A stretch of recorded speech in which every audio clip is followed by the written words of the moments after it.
আজ দেশজুড়ে সরকারি চাকরিজীবীদের মধ্যে যে উত্তেজনা এবং প্রত্যাশার ঢেউ উঠেছে তা সত্যি অভূতপূর্ব।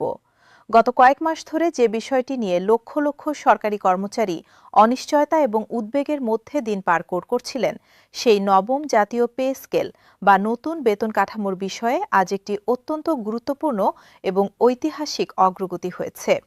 দেশের উচ্চ আদালত এই বিষয়ে সরাসরি এবং কঠোরভাবে হস্তক্ষেপ করেছে। জাতীয় পে কমিশনকে একটি কঠোর আইনি নোটিশ জারি করা হয়েছে এবং আগামী মাত্র ২ কর্মদিবস অর্থাৎ ৪৮ ঘণ্টার মধ্যে পে স্কেল সংক্রান্ত চূড়ান্ত প্রতিবেদন আদালতে জমা দেওয়ার সুনির্দিষ্ট নির্দেশ দেওয়া হয়েছে।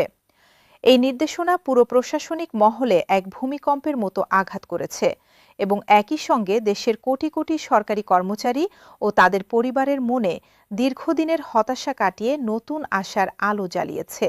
এই পরিস্থিতি কিভাবে তৈরি হলো, কেন আদালতকে এই পদক্ষেপ নিতে হলো এবং এর পরিণতি কি হতে পারে, এই সব বিষয় বিশদভাবে জানতে আজকের পুরো প্রতিবেদনটি মনোযোগ দিয়ে দেখুন। কারণ এই প্রতিবেদনটি শুধু একটি সংবাদ নয়, এটি দেশের লক্ষাধিক সরকারি কর্মচারীর জীবনে একটি নতুন অধ্যায়ের সূচনার গল্প। প্রথমেই আমাদের বুঝতে হবে এই পুরো পরিস্থিতির শিকড় কোথায়। বাংলাদেশে সরকারি কর্মচারীদের বেতন কাঠামো নির্ধারণ করা হয় জাতীয় পে স্কেলের মাধ্যমে। দেশে এ পর্যন্ত ৮টি জাতীয় পে স্কেল ঘোষণা করা হয়েছে। সর্বশেষ ৮ম পে স্কেল ঘোষণা করা হয়েছিল ২০১৫ সালে।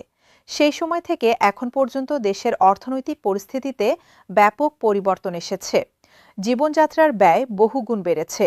বাজারে নিত্য প্রয়োজনীয় পণ্যের দাম এমন পর্যায়ে পৌঁছেছে যে একজন সাধারণ সরকারি কর্মচারীর পক্ষে তার পরিবার নিয়ে সম্মানজনকভাবে জীবন পরিচালনা করা দিন দিন কঠিন হয়ে উঠছে।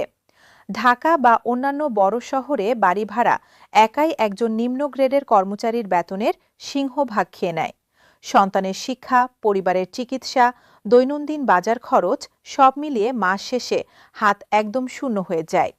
অনেক কর্মচারী ঋণ করে সংসার চালাচ্ছেন, অনেকে সন্তানের লেখাপড়া চালিয়ে যেতে পারছেন না, অনেকে প্রয়োজনীয় চিকিৎসা নিতে পারছেন না।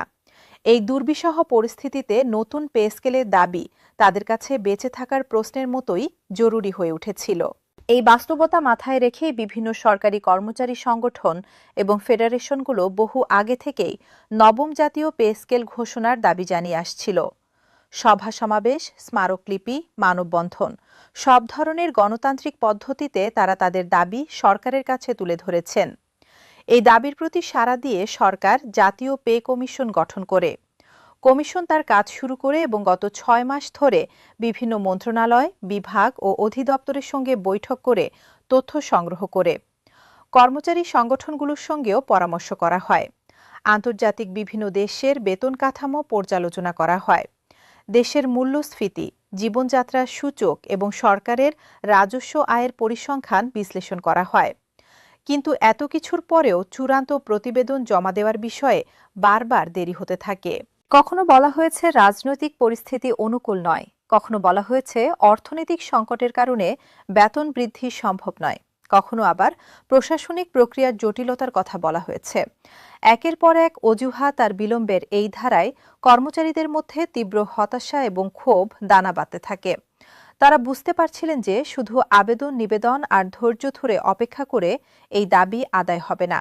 ফলে অনেক সংগঠন রাজপথে নামার সিদ্ধান্ত নেয়ার প্রস্তুতি নিতে শুরু করেছিল।